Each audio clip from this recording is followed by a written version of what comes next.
देखिए, बांग्लादेश भारत से रिश्ते बिगाड़ने का जोखिम तो नहीं लेगा, पर बांग्लादेश ये प्रोजेक्ट करना चाहता है कि वो अपनी सॉवरेनिटी एक तरह से जताना चाहेगा। बांग्लादेश के अंदर इंप्रेशन ये है कि इंडिया बांग्लादेश की पॉलिसीज को कई बार डिक्टेट करता है या दबाता है, जिसके लिए वो शेख हसीना को ब्लेम करते हैं, जो काफी ओपिनियन बन गया और एंटी इंडिया बन गया है।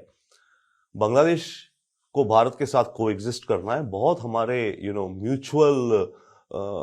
म्यूचुअल रिलेशंस हैं, ट्रेड के हैं, कल्चर के हैं, पीपल टू पीपल है, हेल्थ है, एजुकेशन है, बहुत है, रिवर्स हैं, फ्लड्स हैं, म्यूचुअल इंटरेस्ट हैं हमारे दोनों देशों के। परंतु बांग्लादेश कुछ हद तक एक तो पाकिस्तान की तरफ थोड़ा लीन करेगा या उससे रिश्ते नॉर्मल करेगा, इसलिए कि दर्शाने के लिए कि वो भारत से थोड़ा अलग हो रहा है।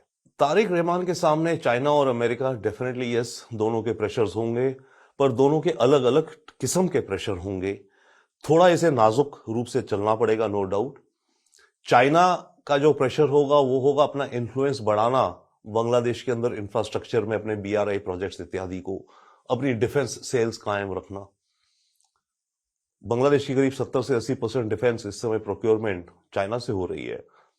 उधर अमेरिका का जो प्रेशर होगा, अमेरिका टिपिकली तो बात करता है डेमोक्रेसी की, ह्यूमन राइट्स इत्यादि की, गुड गवर्नेंस की, परंतु अब ट्रंप के आते अमेरिका का रवैया कुछ बदल गया, तो अमेरिका भी बांग्लादेश पे प्रेशर करेगा ट्रेड के लिए, वंस अगेन डिफेंस के लिए।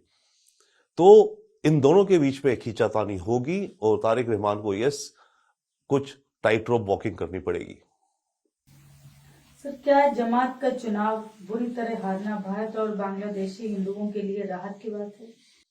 देखिए, जमात का हारना अच्छी बात है भारत के लिए और हिंदुओं के लिए, माइनॉरिटीज के लिए बांग्लादेश में, पर हमें यह ध्यान रखना चाहिए जमात बुरी तरह से हारा नहीं है। जमात तो बल्कि पिछले 15 साल से पॉलिटिकल लाइफ में था ही नहीं। अब जमात इस्लामी ये जो पार्टी है करीब 70 सीट लेकर के ऑपोजिशन पार्टी बन गई है, तो पॉलिटिकल मेन स्ट्रीम में तो जमात की बल्कि ग्रोथ हुई है। बट हां, जमात सत्ता में नहीं आ पाई मेजॉरिटी के साथ, वो अच्छा हुआ, क्योंकि अगर वो आ जाती तो भारत के लिए परेशानियां बढ़ जाती, क्योंकि षड्यंत्र इस तरह के रचे जाते भारत के खिलाफ पाकिस्तान द्वारा, पाकिस्तान की ISI द्वारा, जो कि हमारी नॉर्थ ईस्ट की सिक्योरिटी को खास करके थ्रेटन करते। तो जमात के हारने से हमें यह एक रिलीफ मिला है, हां, कि उस तरह के षड्यंत्र BNP की पार्टी नहीं करेगी। BNP भी भारत से एंटी इंडिया रहेगी, परंतु शायद उस तरह की हरकतें नहीं करेगी जो जमात आती तो करती।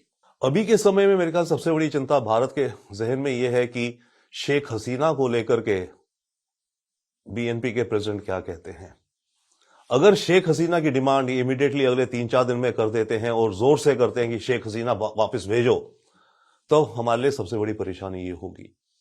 अगर तारिक अगले 3-6 महीने तक मामला पीछे रखते हैं, वो बेहतर है, क्योंकि तारिक ने कहा है इन्होंने कि मैं जो करूंगा, जो बांग्लादेश में सेंटीमेंट है उसको लेकर के करूंगा। अब तो वही बांग्लादेश में तो सेंटीमेंट ये है कि शेख हसीना को वापस लाया जाए। तो अगर ये उस राह पे चल गया तो हमें चैलेंज होगा। इसको साइडलाइन करा शेख हसीना के मुद्दे को, तो डेफिनेटली वर्किंग रिलेशनशिप्स आएंगी। चुनौती हमारे लिए यह भी होगी कि चाइना का बढ़ता हुआ इन्फ्लुएंस बांग्लादेश में, उसको हम कैसे काउंटर करें। पाकिस्तान का बिल्कुल बढ़ेगा इन्फ्लुएंस, नहीं तो रिश्ते बढ़ेंगे बांग्लादेश से। शेख हसीना के टाइम तो रिश्ते जीरो थे, परंतु अब बांग्लादेश पाकिस्तान से रिश्ते बनाएगा, पर इसलिए बनाएगा कि यह दिखाने को कि मैं भारत से अलग हूं थोड़ा सा। बाय द वे, BNP का यह कहना है, ना दिल्ली ना पिंडी, बांग्लादेश फर्स्ट, ये इनकी फॉरेन पॉलिसी है।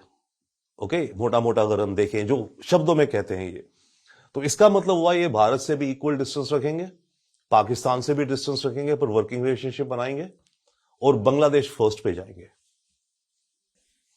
सर, क्या शेख हसीना को अंदाजा नहीं था कि हालात इतने खराब हो जाएंगे? लगता तो ऐसे है कि शेख हसीना को अंदाजा नहीं था कि हालात इतने खराब हो जाएंगे, पर बात यह है ना, जब जो रेजीम डिक्टेटोरियल हो जाती है या अथॉरिटेरियन हो जाती है, जो शेख हसीना हो गई थी, उसको यह पता नहीं चलता, अगर उसके आसपास शांति दिख रही है उसे पता नहीं चलता कि उस शांति के पीछे या नीचे क्या है, उबाल कैसा आ रहा है। तो डेफिनेटली लगता है कि शेख हसीना को आइडिया नहीं था। और दूसरी बात, शेख हसीना ने जिस तरह से दबाना चाहा जो प्रोटेस्टर्स थे एक हेवी हैंड से, वो भी बैकफायर कर गया। तो डेफिनेटली यस, होता है लीडर्स के साथ, जब ज्यादा पावरफुल हो करके अपने आसपास उनको इंफॉर्मेशन भी सही नहीं देते, उनके जो सारे एडवाइजर्स होते हैं उनको होता है कि जो ये सुनना चाहे इसको वही सुनाए। तो इन सब का मिला जुला इंपैक्ट आई थिंक जो शेख हसीना का फेट हुआ। तो क्या बांग्लादेश में हिंदुओं के खिलाफ हिंसा प्लान्ड थी? देखिए, बांग्लादेश में हिंदुओं के खिलाफ जो हिंसा हो रही है और हो रही है, मैं ये नहीं कहूंगा कि सारी प्लान थी, कुछ प्लान हो सकती हैं, बट बहुत सारी ऐसी होती है आपसी दुश्मनी है, दुश्मनी निकाल ली, जमीन की डिस्प्यूट है, इसी बहाने अपनी दुश्मनी निकाल दी। तो कई तो ऐसे इंस्टेंसेस हैं, और कुछ ऐसे हैं हाँ दिखाने के लिए, बाय चांस दिख गया कहीं कोई मंदिर उड़ा देते हैं, मॉब जा रहा है, चलो हाँ माइनॉरिटीज को दिखाने के लिए, या बांग्लादेश एक इस्लामिक देश है। तो ज्यादातर मेरे ख्याल से हरकतें जो हुई इस तरह की हुई हैं, बट यस कुछ तो प्लान्ड थी। सर, बांग्लादेश एक अलग देश बना, भारत ने उसे नहीं मिलाया, इस पर बांग्लादेश का क्या मानना है? नहीं, बांग्लादेश एक अलग देश बना, भारत ने उसे नहीं मिलाया, इसकी कोई खास ज्यादा डिमांड भी नहीं थी बांग्लादेश की तरफ से। बांग्लादेश में जो हुआ, वो लोग ये चाहते थे अब हमारा अपना एक अलग देश हो। तो भारत से इंटीग्रेट होने का मेरे ख्याल से कोई ज्यादा ना विचार था, ना कोई ज्यादा पुश था। सर, क्या मुजीब की हत्या में पाकिस्तान का हाथ था? मुजीब की हत्या मिड लेवल आर्मी ऑफिसर्स ने करी, कुछ कारण इंटरनल थे। मुजीबुर रहमान ने बांग्लादेश को एक सिंगल पार्टी सिस्टम बनाने पे चल दिया था। उसने 1 जनवरी और 76 या जब की बात है, उसने सारे एमपीज को बोला कोई पॉलिटिकल पार्टी नहीं, एक ही पॉलिटिकल पार्टी होगी, बक्साल एक। तो देश के अंदर मुजीबुर रहमान के खिलाफ भी एलिमेंट्स थे।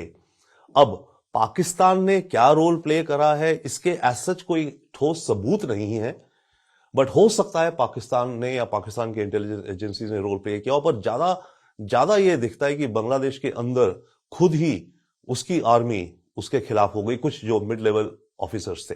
पाकिस्तान और बांग्लादेश करीब इसलिए आ रहे हैं, एक तो जब से बांग्लादेश बना तब से बांग्लादेश में एक तबका है जो कि जमात वाले हैं, जिनका यह मानना है कि हमें पाकिस्तान से अलग नहीं होना चाहिए था, हमें ईस्ट पाकिस्तान ही रहना चाहिए था।